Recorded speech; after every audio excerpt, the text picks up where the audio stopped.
इस कहानी के पहले मेन कैरेक्टर का नाम तोमोडा कोकी है, जिसे कुछ लड़कों ने चाकू मार दिया था।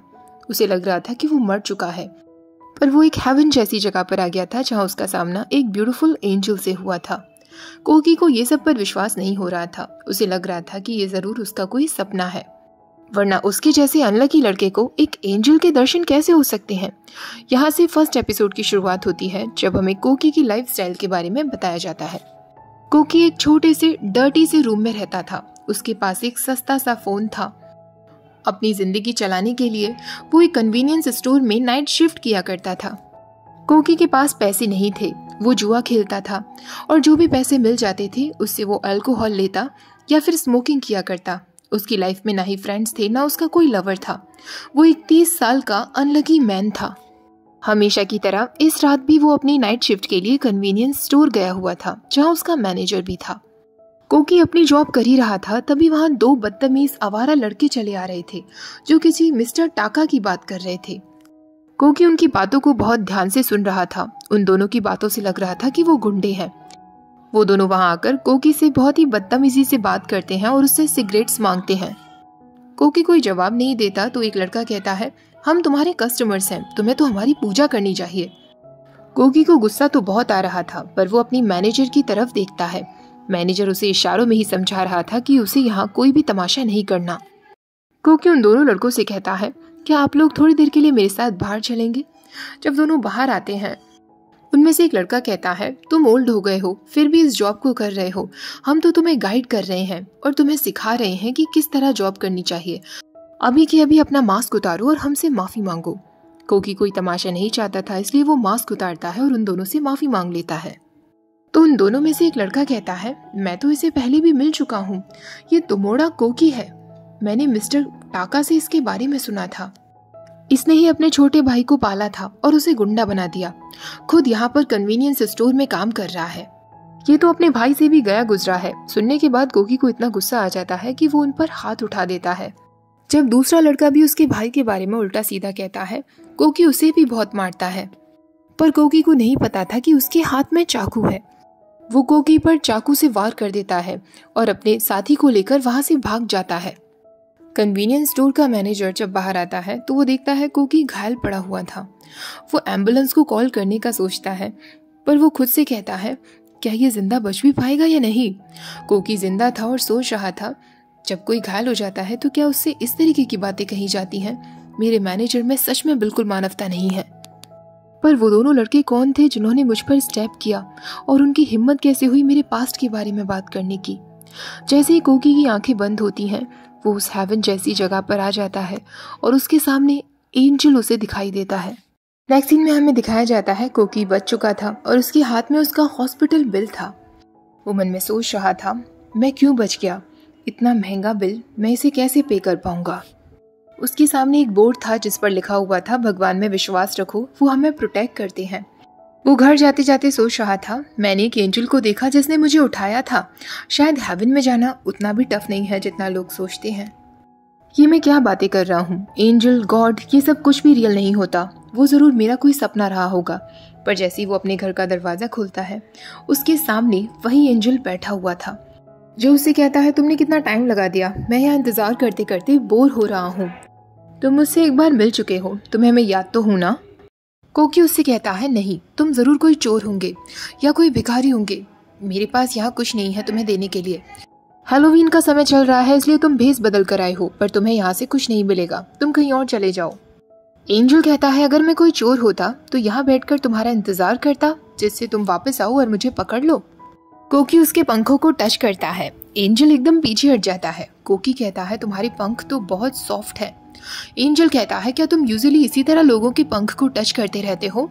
तो कोकी कहता है, मैंने तो ह्यूमन के कभी पंख देखे नहीं, इसलिए मुझे नहीं पता। तुम मेरे घर में कर क्या रहे हो? अचानक एंजल के पेट से आवाज होती है और वो उसे कहता है, मुझे बहुत भूख लगी है। कोकी उसके लिए खाना बनाता है। दोनों साथ बैठकर लंच करते हैं। एंजल उसे थैंक्स कहता है और उससे पूछता है, तुम जरूर सोच रहे होंगे एंजल होने का मेरा क्या कारण है और मैं यहाँ क्या कर रहा हूँ? कोकी कहता है, हाँ बिल्कुल। एंजल कहता है, सच कहूँ तो मुझे कुछ भी याद नहीं है। कोकी कहता है, मुझे बस इतना बताओ कि तुम यहाँ मेरे घर पर क्या कर रहे हो? एंजल कहता है, मैंने कहा ना, मुझे ये ही नहीं याद कि मैं एंजल कैसे बना। मैं श्योर नहीं हूँ कि मैं कौन हूँ और इस तरीके से मैं सिटी में ऐसे ही नहीं घूम सकता। मुझे कोई और सॉल्यूशन समझ नहीं आया, इसलिए मैं तुम्हारे घर पर चला आया। अगर मैं ऐसे ही बाहर निकल जाऊंगा और लोगों ने मुझे देख लिया तो जो एंजल्स में विश्वास रखते हैं वो तो मेरे पीछे ही पड़ जाएंगे। तभी कोकी को उसके मैनेजर का कॉल आता है। कोकी फोन उठाते ही कहता है, नेक्स्ट मंथ से मैं डबल शिफ्ट करना चाहता हूँ। पर उसका मैनेजर कहता है, कोई ज़रूरत नहीं है, मैं तुम्हें फायर कर चुका हूँ। कोकी कहता है, क्या? पर क्यों? मुझे तो अभी हॉस्पिटल के बिल्स पे करने हैं। मैनेजर कहता है, जो भी कुछ हुआ उसके बाद मैं तुम्हें जॉब पर नहीं रख सकता। तुम्हारे उस दिन जाने के बाद मुझे बहुत कुछ करना पड़ा था, सारा ब्लड साफ करना पड़ा, पुलिस भी मेरी शॉप पर आई थी। मुझे तुम्हारे लिए बुरा तो बहुत लग रहा है, पर इससे ज्यादा मैं और कुछ नहीं कर सकता। कोकी फोन कट कर देता है। अचानक से एंजल के पंख टूटकर गिरने लगते हैं। कोकी उससे कहता है, ये तुम्हारे साथ क्या हो रहा है? एंजल कहता है, तुम्हारी फीलिंग्स मेरे अंदर फ्लो कर रही हैं। इस वक्त तुम बहुत ही नेगेटिव फील कर रहे हो, इसलिए मेरे फेदर्स नीचे गिर रहे हैं। मेरे आसपास जो भी लोग होते हैं उनकी फीलिंग्स का असर सीधा मुझ पर होता है। अगर तुम नेगेटिव फील करोगे तो मेरे विंग्स और भी ज़्यादा डैमेज होते जाएंगे। इससे पहले कि मेरे विंग्स और डैमेज हो, मैं कुछ टेस्ट करना चाहता हूँ।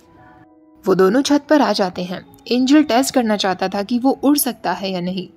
वो हवा में उड़ने की कोशिश करता है, पर वो अपनी जगह से टच से मस्तक नहीं हुआ था।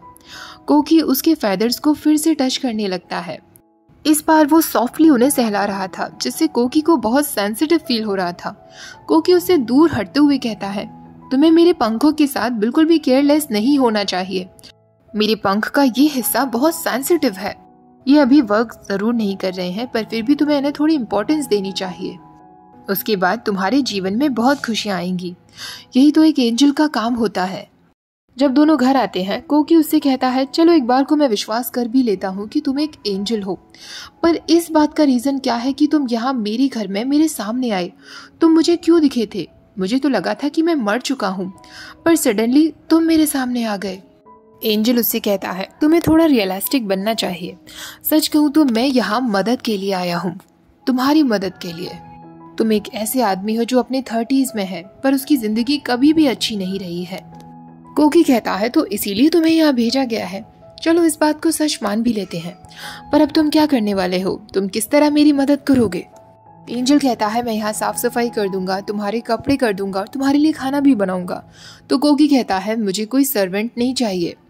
एंजल कहता है, आई एम सॉरी। कोकी कुछ टाइम सोचने के बाद कहता है, ठीक है, मैं तुम्हें यहाँ रुकने दूंगा, पर मेरे पास केवल एक ही बेड है। एंजल कहता है, कोई बात नहीं, मैं फ्लोर पर सो जाऊंगा। तुम्हारे पास कुछ ओढ़ने के लिए तो होगा ना? कोकी कहता है, हाँ, कुछ गंदी पड़ी हुई बेड शीट्स हैं। एंजल देखता है कि वो बेड शीट्स कुछ ज्यादा ही गंदी थी। वो कोकी से कहता है, अच्छा होगा कि हम दोनों एक ही बेड पर सो जाएं। कोकी कहता है, कम ऑन, तुम एक एंजल हो, तुम्हें इन चीजों से डिस्गस्टेड फील करने की जरूरत नहीं है। रात को दोनों साथ में सो रहे होते हैं, पर कोकी के चेहरे पर एंजल के पंख आ रहे थे। कोकी उससे कहता है, क्या तुम अपने पंखों को थोड़ा कंट्रोल में नहीं रख सकते? एंजल कहता है, मैं अपनी बैक पर नहीं सो सकता, वरना पंख अटक जाएंगे। मेरे पास और कोई तरीका नहीं है। कोकी कैसे भी सोने की कोशिश करता है। एंजल उससे कहता है, तुम सच में अनबिलीवेबल हो। कोकी कहता है, मैं बचपन से सुनता आ रहा हूँ, मैं एक ऐसा इंसान हूँ जिसमें गट्स नहीं है, जो बहुत कमजोर है और अपने बल पर कुछ नहीं कर सकता। एंजल कहता है, ऐसा नहीं है, तुम बहुत काइंड भी हो। अचानक से एंजल के पंख उठना शुरू कर देते हैं और वो पहले से काफी नॉर्मल फील कर रहा था। वो कोकी से कहता है, जैसा कि मैंने कहा था, मेरे पंख मेरे आसपास के लोगों की वजह से ही सेंसिटिव हो जाते हैं। अगर तुम्हारे अंदर नेगेटिव फीलिंग्स होंगी तो मेरे पंख कमजोर हो जाएंगे, पर अगर तुम पॉजिटिव फील करोगे तो मेरे पंख में भी जान आ जाएगी। धीरे धीरे मैं भी अपनी सिचुएशन को समझ पा रहा हूँ। Good night. ऐसा कहकर वो वहीं सो जाता है। कोकी रात को उठते वक्त सोचता है, ये सब हो क्या रहा है? क्या ये सच में कोई एंजल है? हो सकता है जब मैं सुबह उठूंगा तो यहाँ मेरे आसपास कोई एंजल नहीं होगा, सिर्फ बच्चों को ही ये सब में विश्वास होता होगा। ये जरूर कोई सपना है। अगली सुबह जब कोकी उठता है तो वो देखता है सच में एंजल उसके बेड पर नहीं था। वो सोचने लगता है इसका मतलब वो सपना ही था, पर तभी एंजल उसे अपने सामने दिखाई देता है, जो उसे गुड मॉर्निंग विश कर रहा था। एंजल उससे कहता है, मैंने तुम्हारी एक साफ सी शर्ट पहन ली है, हालांकि इसमें से भी स्मेल आ रही है। कुछ टी शर्ट्स मैंने वॉश करके यहीं पर सुखा दी हैं। कोकी कहता है इसका मतलब वो सब कुछ सपना नहीं था। एंजल कहता है मुझे खुशी है कि तुम अभी भी जिंदा हो। कोकी कहता है और मुझे गम है कि मैं बच क्यों गया, मैं मर गया होता तो ज़्यादा ठीक था। मेरी ज़िंदगी का कोई मोल नहीं है। तभी एंजल उससे कहता है अपनी ज़िंदगी का मोल हम खुद ढूंढते हैं। मेरे आसपास के लोग अगर फिजिकली और मेंटली हेल्दी होते हैं तो मेरे पंख अपने आप रिकवर होने लगेंगे।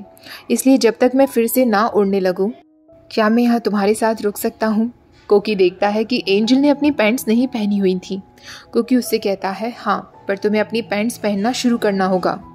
कोकी मन में सोच रहा था अब एक एंजल के साथ मेरी वंडरफुल लाइफ शुरू होने वाली है। यहीं पर फर्स्ट एपिसोड खत्म हो जाता है। कैसा लगा आप लोगों को फर्स्ट एपिसोड? कमेंट से मुझे बताइएगा। नेक्स्ट पार्ट भी मैं जल्दी शेयर करूंगी। वीडियो पसंद आई हो तो प्लीज़ वीडियो को लाइक, शेयर और चैनल को सब्सक्राइब करना मत भूलिएगा। Thank you for watching. Bye bye.